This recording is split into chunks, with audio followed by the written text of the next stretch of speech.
Hi, it's English time with me, your teacher Ricel. To start our class today, let's play a game. Look who's talking. All you have to do is to identify who's talking in each given situations. Let's begin. What's up, dude? I'm doing alright, dude. Wanna hang out? Who do you think are talking? If you said that they are friends, you got it right. Let's have another one. Dr. Ong, what vitamin can my child take if she often has colds?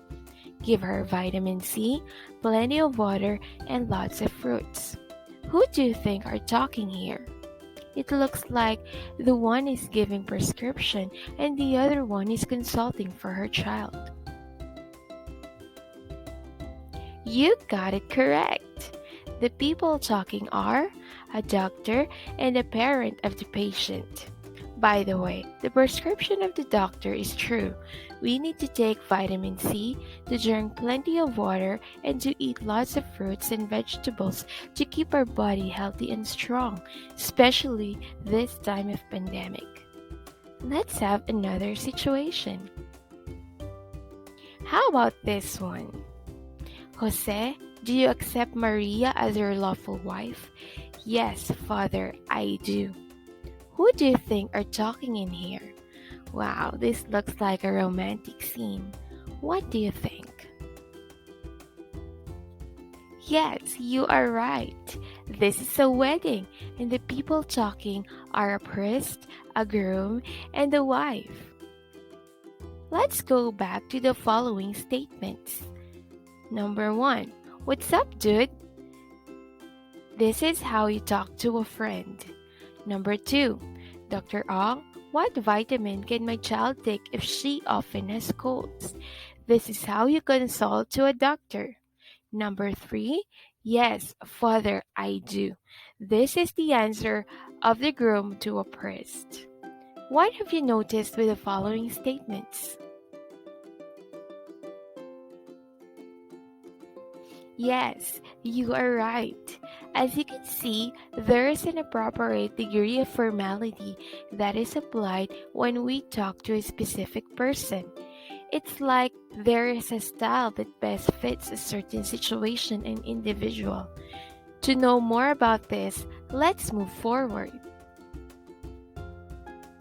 For today's lesson, we are going to learn communicative styles. I will be teaching you the right words or styles on how to communicate properly depending on different situations and on the person you are talking to. Here are our lesson objectives. You are expected to distinguish types of communicative style, determine the vocabulary or jargons expected of a communicative style, and deploy appropriate communicative styles for various situations. What is communicative style? Communicative style is a speech style which portrays how a language is characterized in terms of degree of formality.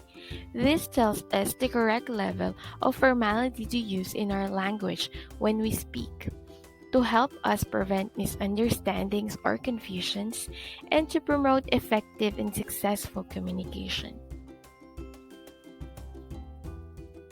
The level of formality in our words or language to use will depend on these three: audience, our listener, or to whom you speak with, topic we are talking about, and the situation we are in.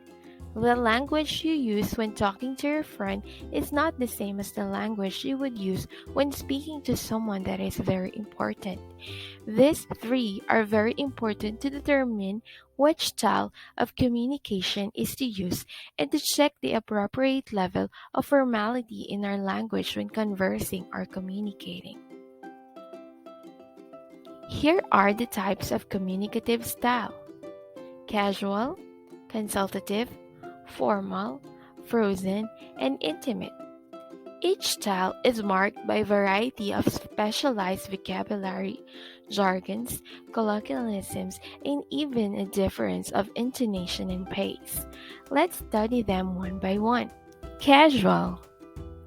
Casual is relaxed and unconcerned because this is the language that we use when we talk to our friends and peers.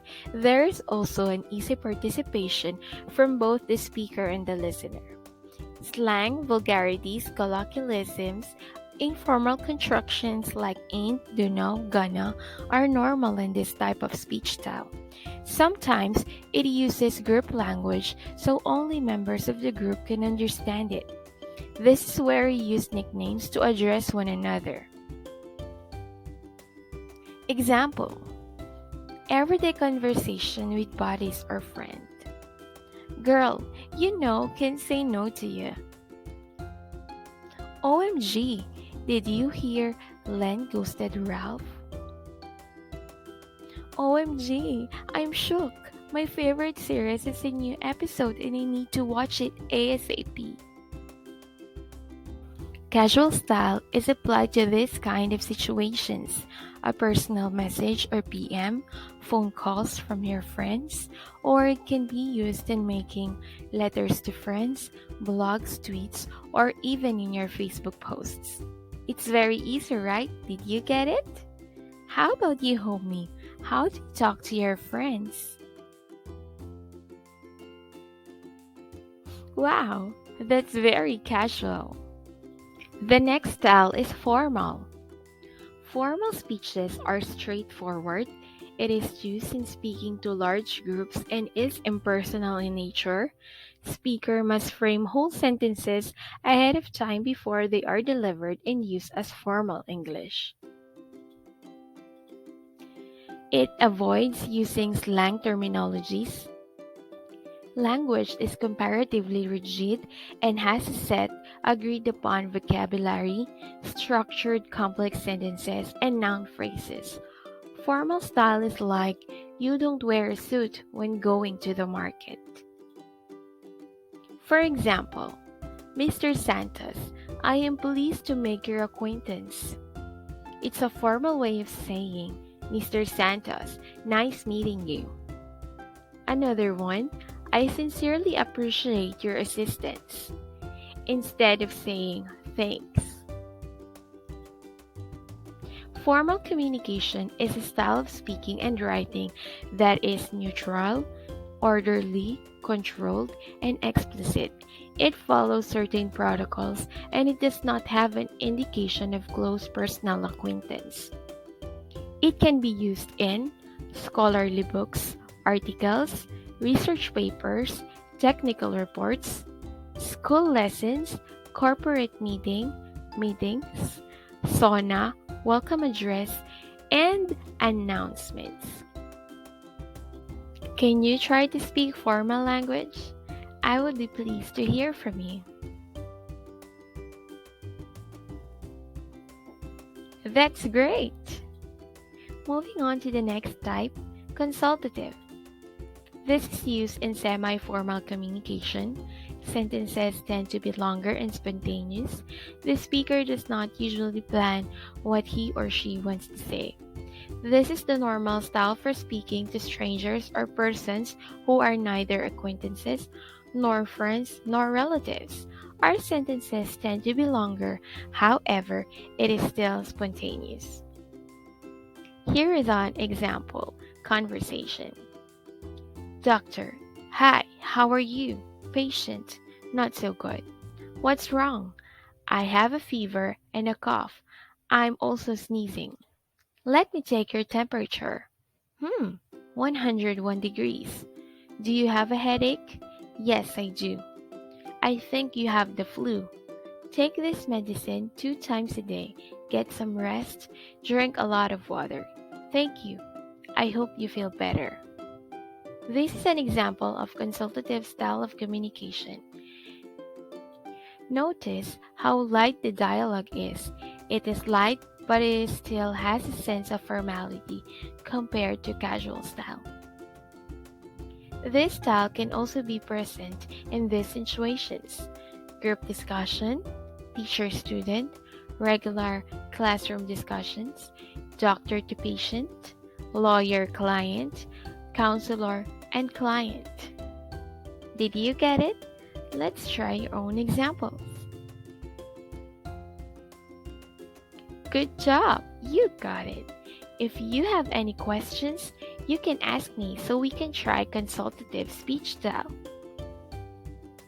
The next type is frozen. This type of communicative style rarely or never changes because it has a fixed and static language and it is frozen in time and content. So it may include old grammar or vocabulary, and it uses long sentences with a good command of grammar. It is generally used in a very formal setting, for it is the most formal communicative style for a respectful situation. It is cultural and unidirectional. It is cultural for it is usually related to religions, laws, customs of the community, and it is also unidirectional, meaning it is one-way type of communication.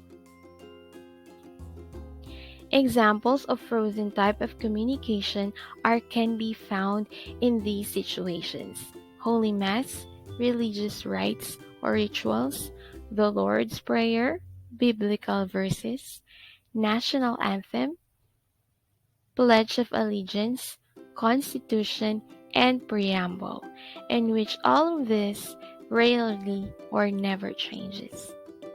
Did you get it? Can you think of other examples in which we use frozen type of language? That's great! You did it correct. The last type is intimate. The word intimate means closely acquainted, familiar, or close, or it could also mean private and personal. The intimate communicative style applies to conversational experiences between and or among people who share intimate relationship. In terms of how words are pronounced, it is rapid with slurred pronunciation, and sometimes letters and words end up getting deleted and or not pronounced at all, since all the people involved in the communication are very familiar with their intentions. Nonverbal communication, private codes, and formal and intimate language are what people use in this type of style. If I say "uh-huh" with a nod, it means yes.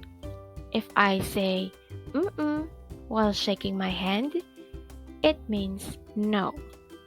Here are other examples where we can observe the use of intimate language: sharing of secrets between friends, parents talking about their family goals, meditation. Very easy, right? Can you give me another example on where we can apply this type of style? That's very good. You got it right. Summarize, communicative style portrays how a language is characterized in terms of degree of formality.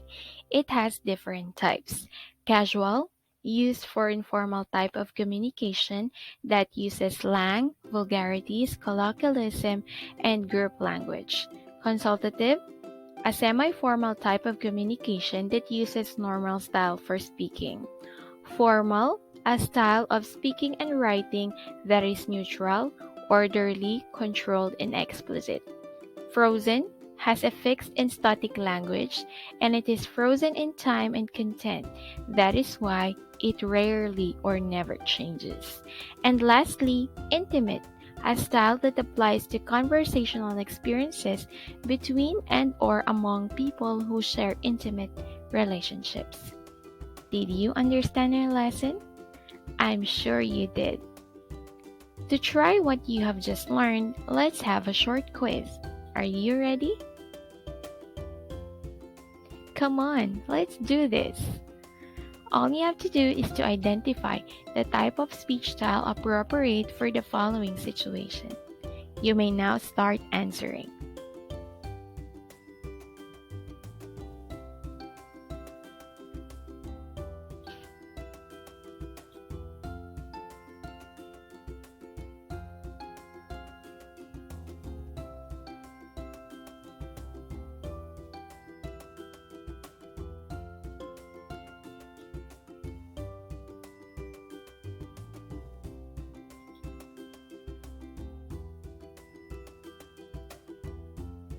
Are you done? Let's see the correct answers to check. Here are the correct answers. Number 1, casual. 2, consultative. 3, formal. 4, frozen. And 5, intimate. Did you get it all correct? Wow, that's awesome! To further enhance your knowledge, here are the tasks that you need to accomplish for this lesson. 1. Analyzing the language used. Week 3, this is for this week. 2. Choosing the correct communicative styles. Week 3. 4. Identifying the communicative styles in the given pictures. This is for next week, week 4. 5. Identify the type of speech style. Week 4. 6. Choosing the best speech style that matches the given situation. Week 4. And 8. Choosing the correct communicative styles. Week 4. And for the performance task 4, on a short bond paper, draw one scenario portraying one type of communicative style. The highlighted tasks for this lesson are the activities you need to do for this week. 3.